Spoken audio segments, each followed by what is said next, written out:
This is the Retirement Key Podcast with Abe Abish, founder of Abish Financial Services. A lot of firms out there say they will do tax planning, say they will do Social Security planning and RMD planning, and typically they just do investment management. They want your money.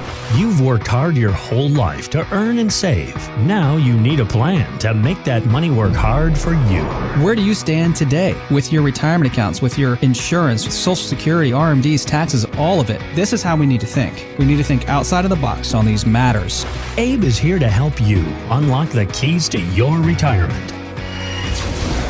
Abe, normally in the summertime, the summer months, we're thinking about slowing down, summer living, etc. However, the roller coaster that we have all been on these past few weeks with the financial world is making us all feel more in the way of nauseousness that we experience on those the fun Busch Gardens roller coaster rides, etc. Yeah, not pretty. We want Not pretty right now in the markets, but you know what? We can have a plan, and we can control what we can and should. And one of those things is risk, taxes, fees. So we're going to talk a lot about that today. Risk, taxes, and fees, lions, tigers, and bears. It's not lost on me. Let's address it head on. I know. For so many of us that listen to WMAL, it is the bigger issue that we're facing. And thinking about our financial decisions. Of course, in our working years and throughout our lives, we make all kinds of financial decisions, and we do that realizing that they will likely have long-term effects. Making decisions now, how will those affect us in the years ahead, particularly after we leave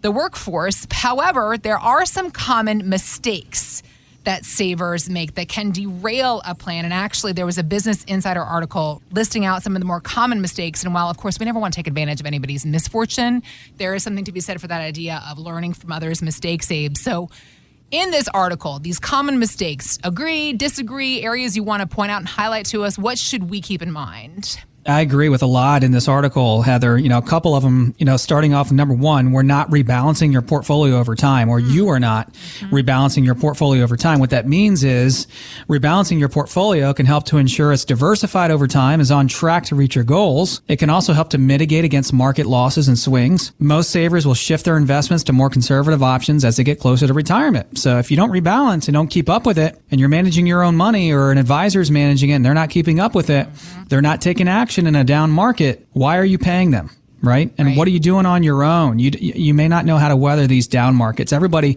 can make money when the markets are up, but what about when the markets are down? You're choosing your own investment strategy. Actively managing your retirement funds is riskier and more time consuming.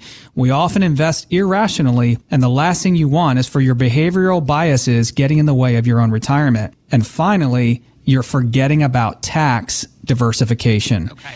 I've said for over a decade, Heather, that it's just as important to be tax diversified as it is to be investment diversified. Right. For example, most people we meet with have typically $1 million to $3 million. This is the middle American baby boomer in the Northern Virginia, DC metro area for the most part. Now, some people have less than $1 million and some people have more than a few million, right? But if we were to sit down with 9 out of 10 people out there, what we would find, and what we do find, is that the majority of someone's savings are in 401ks, TSPs, and IRAs, which have never been taxed before because we bought into this myth when we first started working and throughout our career that when we retire, we're going to be in a lower tax bracket. True for some, false for the majority. So we just met with a couple, and this couple called into the show and has come into our office, and they've done a fantastic job of saving $5 million in their mid to late 60s. They're in Herndon, Virginia. All of their money's at a big box firm. They're not concerned with the amount. They're concerned with where are the dollars. Got it. Asset location, we've said this many times before on the show too, is just as important as asset allocation. In other words, where are the dollars? And if all the dollars are in TSPs, 401ks, and IRAs, we could potentially be sitting on a ticking tax time bomb just ripe for the picking, right, when taxes go up. And we all know taxes are scheduled to go back up January 1st of 2026. We all know that. Right. And they could go up before then. So why not pay some of our fair share today versus hoping that taxes are going to be where they are today down the road or lower? Right? So take action, control what you can. This couple wanted to know, with $5 million, what are the ways, what are strategies out there that we can implement to pay some of our fair share now, but reduce our tax burden so that when taxes go up, likely, we're not paying more to Uncle Sam and the governments than down the road. So what we offer to them, Heather, is a tax mapping report and analysis to determine how much we can convert into Roth IRAs and other tax-free buckets and vehicles to pay some of their fair share now. We determined through our tax mapping reports and analysis that they can actually convert $100,000 a year. Oh, wow. Look, it's not going to be everything. Right. We can't get everything across the threshold. There's no magic pill, right, in terms of taxes. But we can nip at it and do as much as we can per year to reduce that tax burden. And if we can save them, several thousand a year, $5,000 a year, $10,000 a year, that's actual real money that's back in their pockets and in their portfolios instead of going to the government and the state.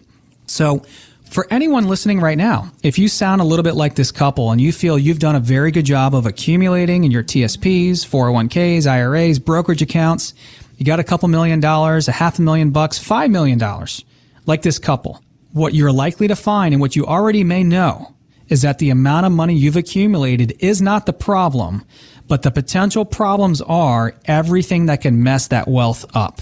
And higher taxes is definitely one of those. Inflation is one of those. Market volatility is one of those. All three are those major concerns for this couple and for a lot of people right now. So if your advisor is not planning for your taxes, they are missing the boat. If you are a successful do-it-yourself investor and you are not planning for taxes, you are missing the boat. Taxes will more than likely be our biggest expense in retirement. Okay. So if you're listening right now and you sound a little bit like this couple we just spoke about, go to retirementkeyradio.com. Just click on the Contact Us tab at the top of the page and we can begin a conversation with you as well. All right. So another common mistake many of us make is not knowing how much we are really spending on things. For example, ask yourself, how much are you really paying for monthly services? Because CNR research found consumers are consistently underestimating their subscription bills from internet to TV streaming. They're paying, Abe, about $130 more a month than they think that they are. 3 in 4 people can't even recall everything that they're subscribed to, and it's yet another case of what you don't know. And the real ugly truth is the same can be said when we're talking about excessive fees in our 401ks, can't it?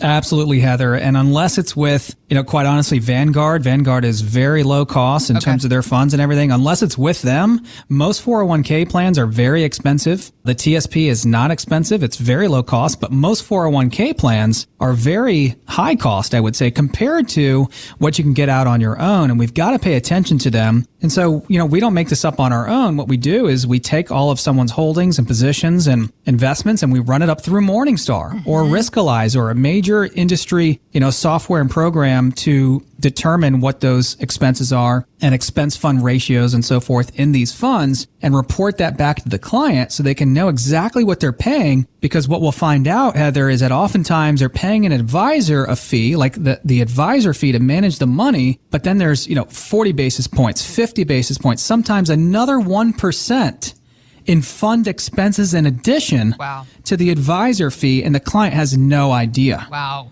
Right? And they're doing better on their own, or they may believe they can do better with us in terms of less risk and less cost. So it's a very helpful analysis. And so we just had a couple in their mid-50s call into the show, and they wanted a second opinion on exactly this. Okay. The lady had a 401k plan with Transamerica, and they also had IRAs and brokerage accounts with another big box firm. They wanted a second opinion because they didn't believe their accounts were doing as well.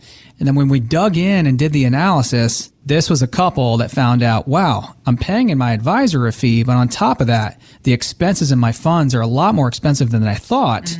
And we showed them how they can save with us in our portfolios at Market Guard about $3,000 a year in fees and expenses. Now, that may, to some, that sounds like a lot of money. It's $3,000, right? That's a beach weekend anyways. If you found, for me personally, if I found $1 on the ground, I'm not walking by the dollar. I'm going to pick the dollar up. Right. But $3,000, you would certainly pick that up if you saw that on the ground. And you're right. That could make for a nice vacation. It could make for a lot of nice meals throughout the year. It could make for nice gifts to the grandkids. It's $3,000. Yep. But it's not just $3,000, Heather. It's $3,000 every year for the rest of your life, compounded. And what is the lost opportunity cost on what that $3,000 over 20 or 30 years would have earned had it been invested? That's $100,000, $200,000, maybe more.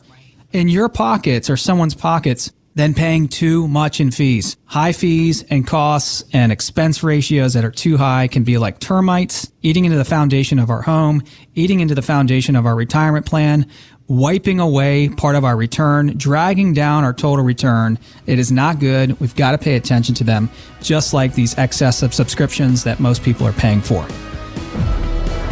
Thanks for listening to the Retirement Key Podcast with Abe Abish. To learn more about Abish Financial Services, visit retirementkeyradio.com and join Abe for his radio show, The Retirement Key, Saturdays at 2 p.m. on WMAL.